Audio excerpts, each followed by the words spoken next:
G'day, Ben from Duck Playing Chicken here with the third video in the buddy build series I'm doing with Jim Chandler with the Mecha Colle Cosmo fighter kits. In the last video I finished up all painting, matte coating, all that sort of thing, so this is all going to be about the wiring and the base. Now, as you can see, I have started with the Zero first, and I thought, given that this one's probably going to be the most difficult one, I would start with this one. First of all, what I've done is I've wired up a blue LED and I have super glued it in place, and that's just a bit of heat shrink you can see there. So if I hook it up to a battery, you get the idea that it's blue. The next thing that I need to do is get the cone piece in place. So I've stuck it to the round bit of frosted plastic that I use to sort of give a bit of an indication of the turbine in there. So the plan is to sort of get it in there, and I haven't put any glue in place yet, so I don't want to sort of stick it right down, but essentially that's what I'll be doing. So I think the easiest way to do this might be a bit of super glue.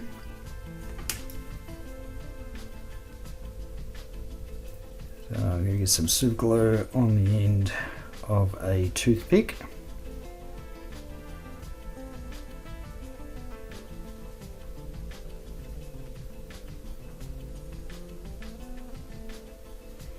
Just get enough of it on the end of the LED. Okay. So now,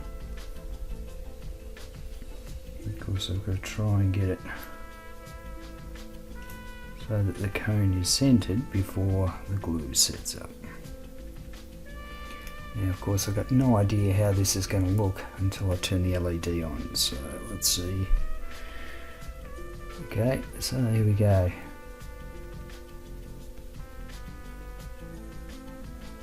For now, I'm just going to put that aside to dry, and I want to sort of talk about some of the other stuff that I've done.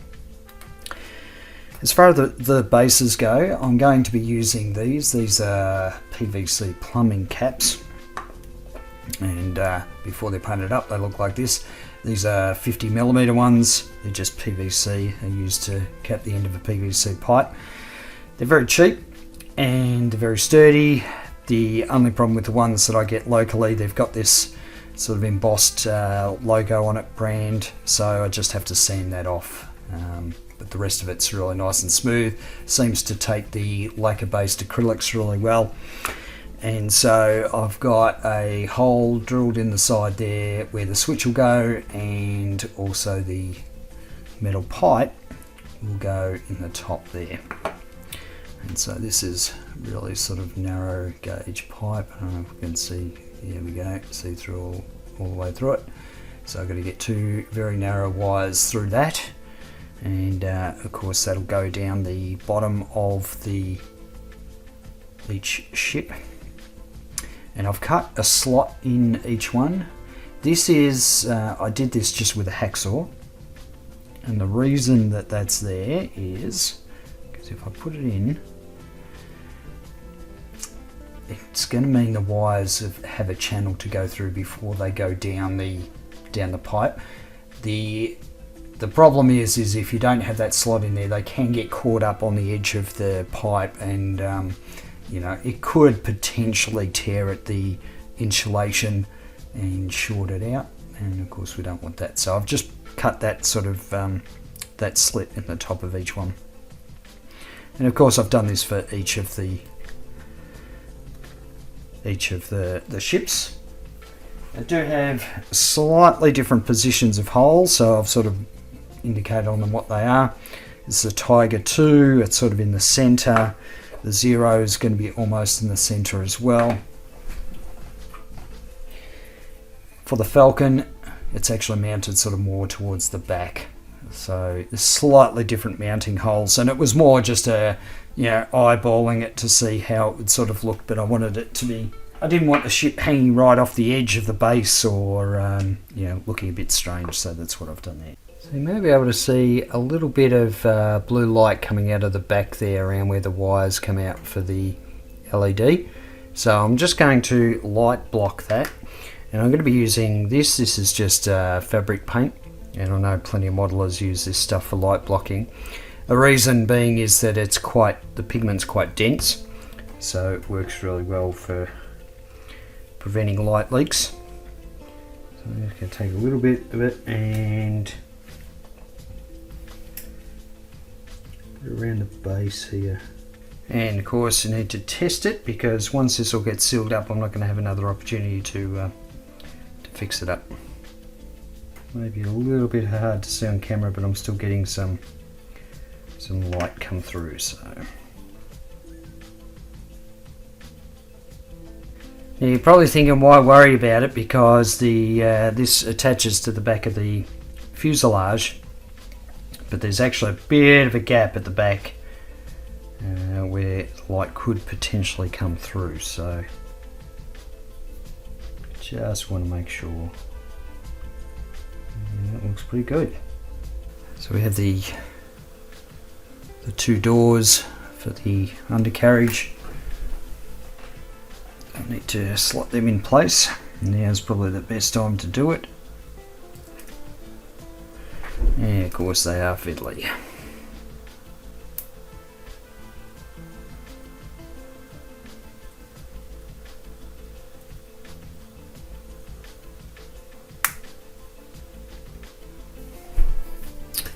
I'll do the fins and the armaments last, I think. It's just a matter of sort of getting the main fuselage together first. Now with this particular piece, there is actually a up and a down. There's a slight difference in the design of it, and I can't remember for the life of me which way it goes, but you know it when you set it up. So it does go. It's a subtle difference.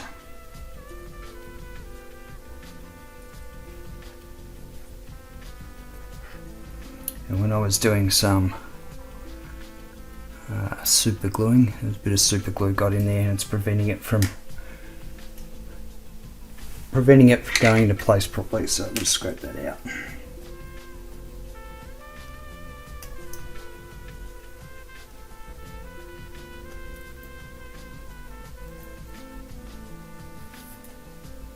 So we can see it's rubbing on this area here. It's rubbing on this area. So what I might do is just scrape a bit of this out. I've already done it on the top half. You can see I've sort of scraped all that out to sort of allow for the heat shrink that I put in. So I have to do the same, by the looks of it, on this side.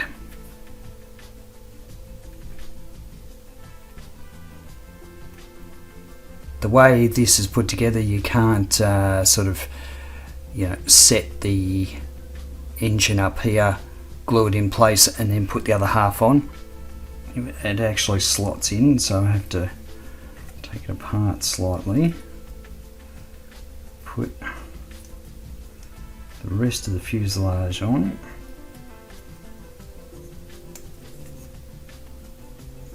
Alright. Do another test quickly before we go any further. Yeah, looking good. Alright, let's try and get the post in place.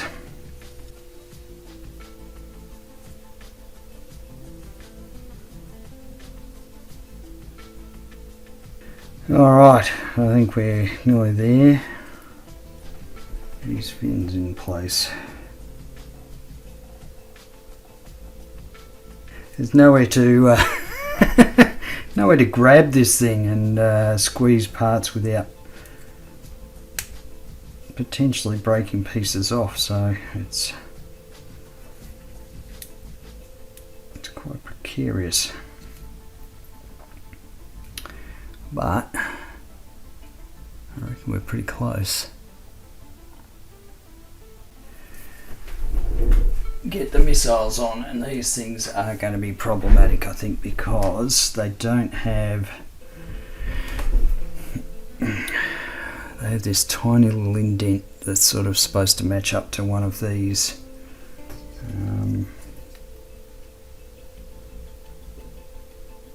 One of these posts. It's sort of, it's not a positive fit. I may have to do this off camera because these are really fiddly.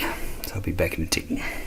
Well, after a lot of messing about, I've finally got the missiles on the wings. And I've got to say, they are not fun. And it doesn't actually matter which missiles you select. They're going to be a pain in the neck to get on the kit. But there it is. And just one final test to make sure that light still works. It does. It's pretty dim in there, but the reason for that is probably because the battery is probably on its way out. But it's still working. There we go. Yep, that actually looks pretty good. Not seeing any light leaks anywhere.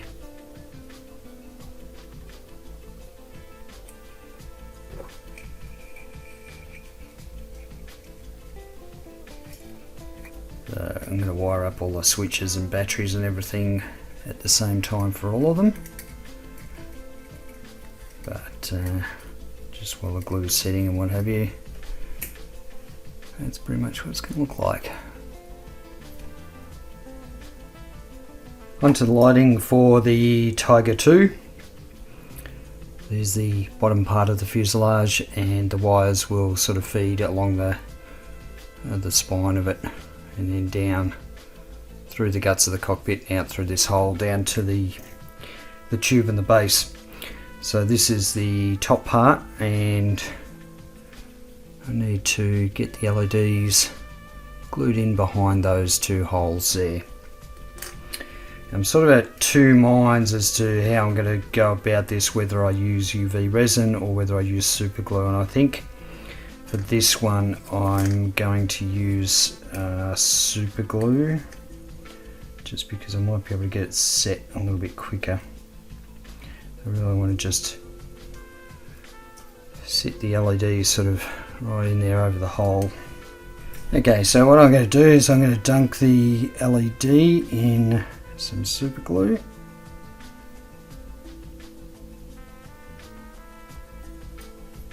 And try to line it up where I want it.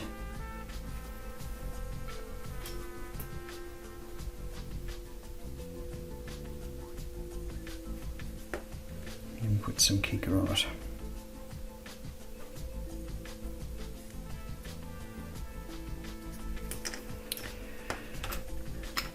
Alright, I need to check that it's in the right position, because if it ain't, I don't know what I'm going to do. Yep, that looks pretty good. You can see at the back, got lots of light leak, but that's alright, nothing a bit of fabric paint can't fix. So I'm going to do the same with the next one. Going to dunk it in super glue.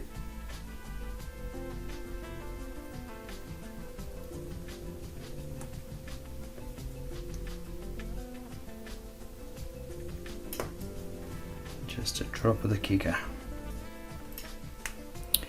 Yeah, that looks pretty good.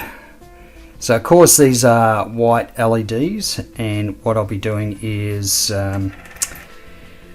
using just a little bit of clear blue. I'll just drop it in the end of the nozzles there, and so that'll give it a blue cast. Now in cases like this, you really want to make sure that the wires are sort of bedded down so that they don't get caught up in any of these pegs and corresponding holes.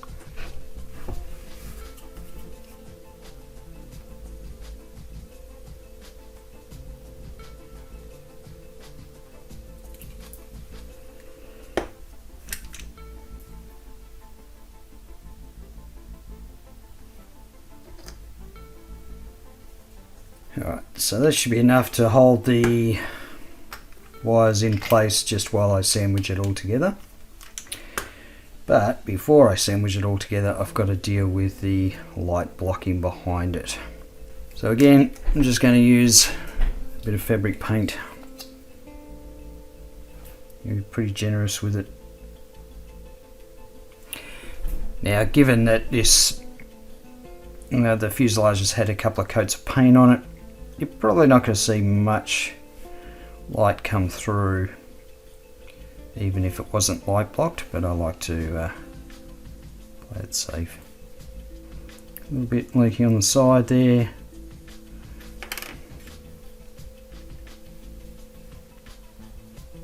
And nothing. Beautiful. Right, so that way I know there's not going to be anything coming out of that. I'm going to let this dry before I put the clear blue into the nozzles, and then we can work on the rest of it. For the Tiger 2, before I close all this up, I've just put a little bit of clear blue over the LEDs. So literally I just took a really fine brush, dunked it in and just dropped it down the nozzle. So this is just X23, to me a clear blue. Time to set up the Tiger 2 on its base. So the first thing I need to do is feed these wires down through the hole. This is going to be a little bit tricky because I don't have really good line of sight of it. I've just got enough room. There we go. There's a positive. Alright, so now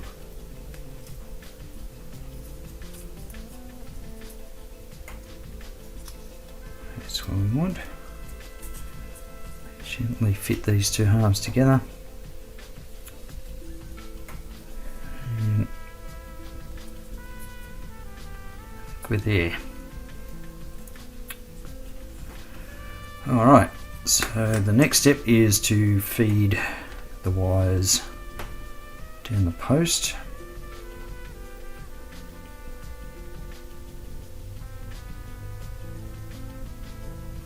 And I want to make sure the V that I've cut out is sort of in the direction of where the wires come through. There we go.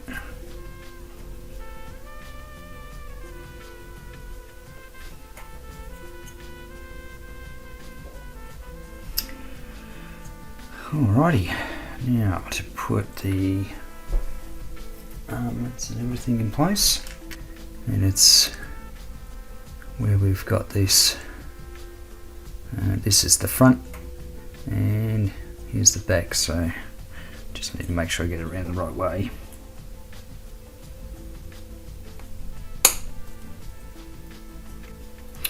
It is that. It's not as bad as the Zero, but you really got to be careful of where you're putting pressure on things, because these kits, although they are very well made, there are some fragile pieces. There we go. And then these ones, I don't think it matters which one's left or right. This one's slid in as well. So thankfully, unlike the Zero, where it was quite tricky to sort of glue these in, these will just pressure fit. And here we have the completed Tiger 2. And I am glad that I chose that mounting spot for it as opposed to the, using the one that was included. I just think that's a bit cleaner, even though it's sort of in the way of one of the missiles.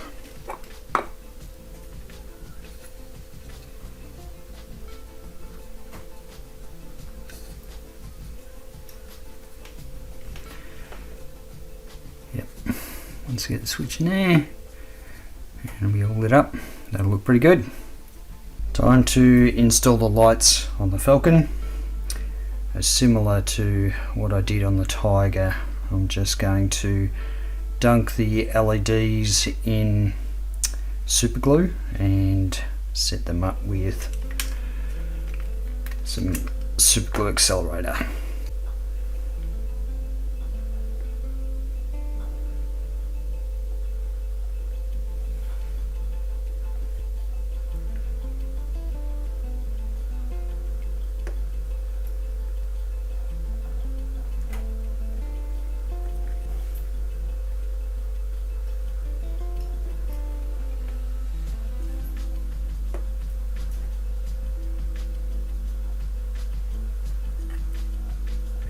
Quickly just clamp it together with the bottom of the fuselage and see what it sort of looks like. I might just put the tiniest bit of black on the sides, but I don't know, there's not, I thought there might have been light coming out the seams on the side there, but it doesn't look as though there is, so I'm actually pretty happy about that.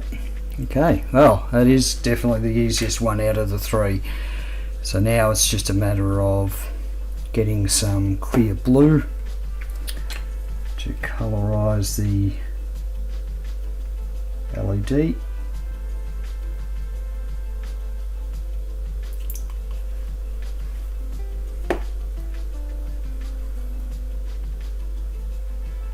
Looks a little bit messy, but it'll be fine by the time I get some clear blue over the top of it.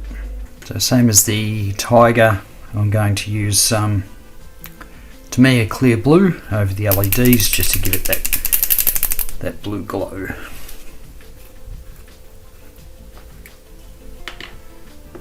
This one's a lot easier because I don't have to be too careful about it.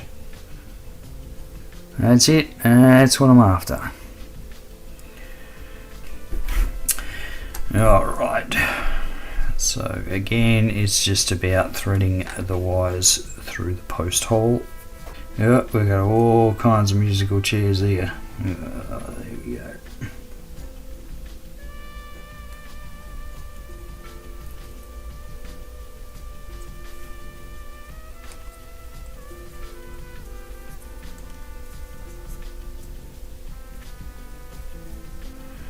And again, it's about feeding the wires through the post.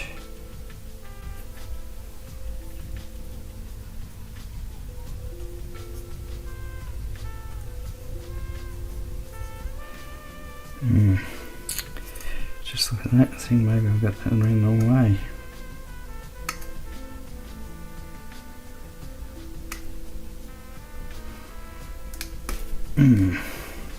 Okay, let's try the other way.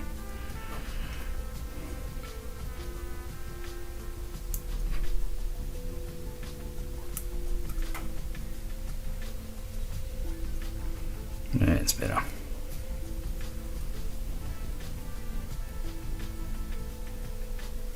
You would think after the number of times I have pulled this to pieces and put it back together, I would know what I'm doing. But I don't. And in fact, those of you who got so keen eyes, you probably noticed I have actually missed a bit. There's a little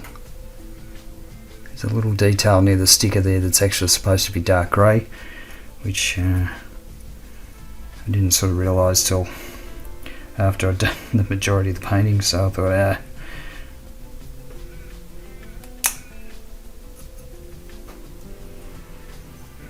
definitely makes it putting that canopy on. Also, I don't know if I sort of showed it, the little stickers on the side, numbers. There is a bit of silvering in there, but it's actually not too bad.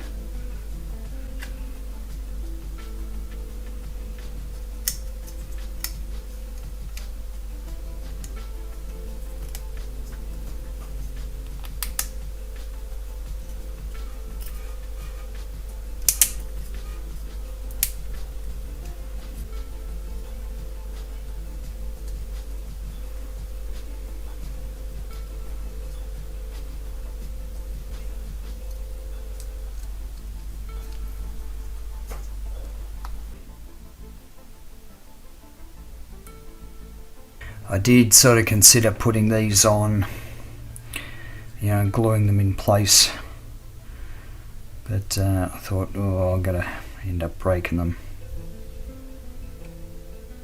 So I decided to wait till the end to put them on. There we go. Alright. It looks like a falcon.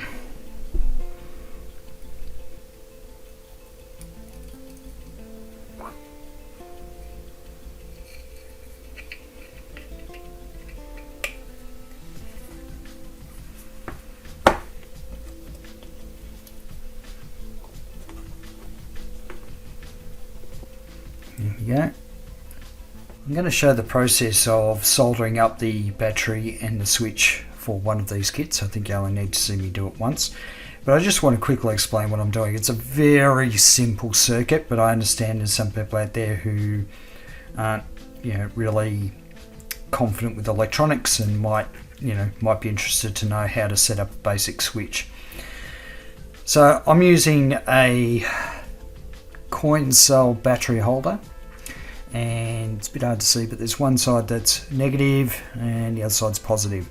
Now the positive side's got 2 pins to it, and it doesn't actually matter which one you solder up to, and the negative's got 1. That's how the battery's going to be stored, and of course with the battery you have the positive and your negative. So in the case of coin cell, normally the positive side it'll have an indication and the other side's negative. Now what I could do is I'm going to have a wire go from the, essentially from the negative side to the LED on the model. So that will get wired straight up just like that to that point. Now in order to set up a switch, essentially what a switch does, it just breaks the circuit and it completes the circuit when you switch it the other way. So what I need to do is, instead of hooking up the red wire from the LED directly to this battery, because that means the circuit would always be closed, and if there was a battery in there, the LED would turn on. So what I need is basically a switch in between this wire here and the battery. So there'll be part, you see the switch, it's got 3 terminals. When you've switched it one way or the other, it connects either the middle one and the left or the middle one and the right. So the middle one's always connected, the middle terminal, but the left or right one is disconnected depending on where the switch is at. So what I'm going to do is I'm going to solder the red wire from the model to one side, one pin, and then I'm going to have a wire going from the middle pin to the positive terminal on the battery. So to sort of show what that looks like, I've given a just a really sort of basic, kind of a schematic. So basically, when these 2 points here are connected with the switch, so if the switch was the other way, it means the circuit would be closed and the light turns on. With the switch in its current state like that, it actually means that this middle pin and the one on the right are connected, so that means there's not a circuit completed, and the light will turn off. So that's just some real basics there of what I'm actually doing. It's not incredibly difficult to wire up, it's just you want to make sure you sort of get it set up properly. Now the way I've set this up is that I can do sort of all the wiring without having the model sort of turned upside down and what have you, because the switch actually pokes out from the inside, so I'm not going to have an issue there. So it means that with these wires a bit longer, I've got plenty of room to sort of tuck them up in the body of the base. Now I'm going to use some helping hands here.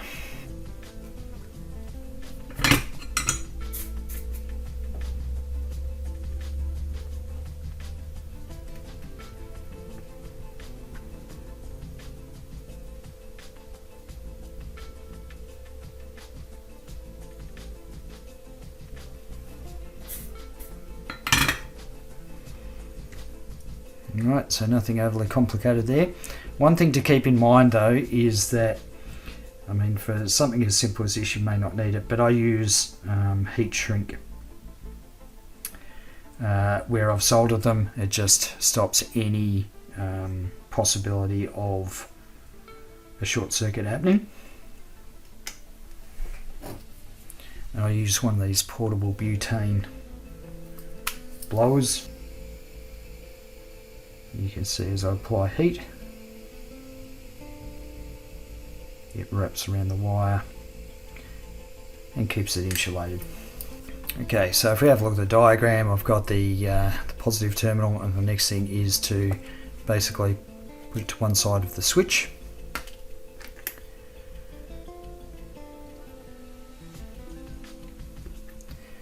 And in this case, I want to put the heat shrink on before I do the soldering. So they can just sit there.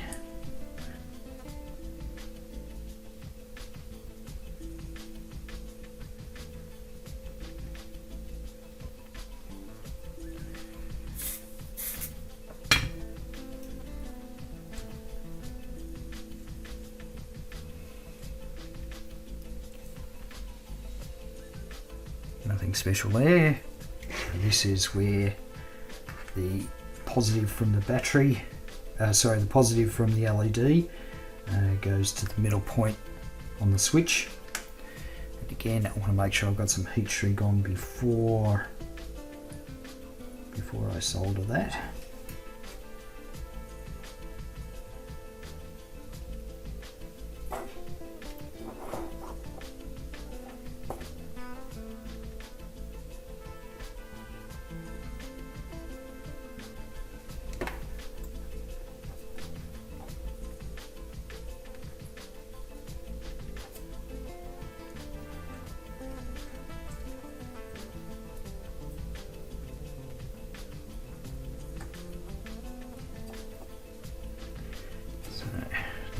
Apply some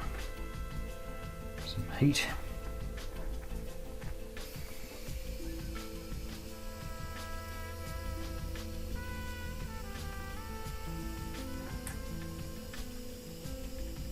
And the last step, of course, is to going back to our diagram, is the negative goes straight from the battery to the model. I've just realised I've put two positives there, that's not correct, is it? That should be a negative. Don't forget to put the heat shrink on first, because you will never be able to get the heat shrink on after you've soldered the joint.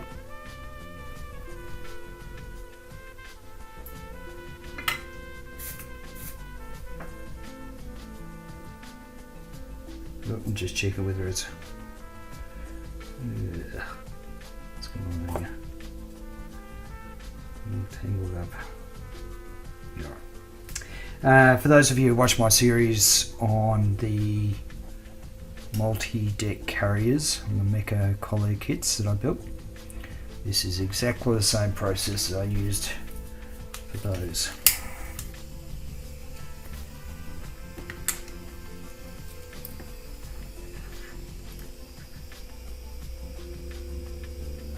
Okay, so now it is time to test the circuit. So you want to make sure the battery goes in the correct orientation.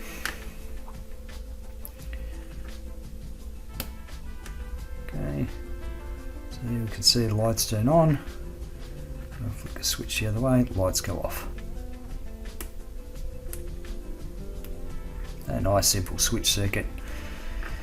But it's a lot easier than just sort of trying to take a battery in and out to make it turn off or on. So the last step is for me to poke the battery out, poke the switch out and get that connected.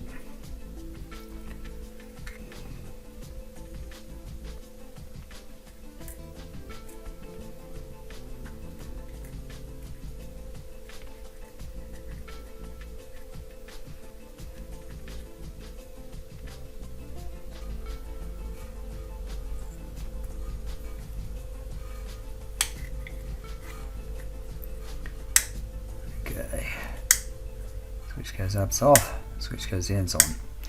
That makes sense, so I think that's what I'll go with. Alright, now one thing with these I haven't worked out how to put a bottom on these things so they don't, all the guts don't sort of spill out of it. When it's sitting on a shelf, it's fine. It's not hanging out, but it'd be nice to.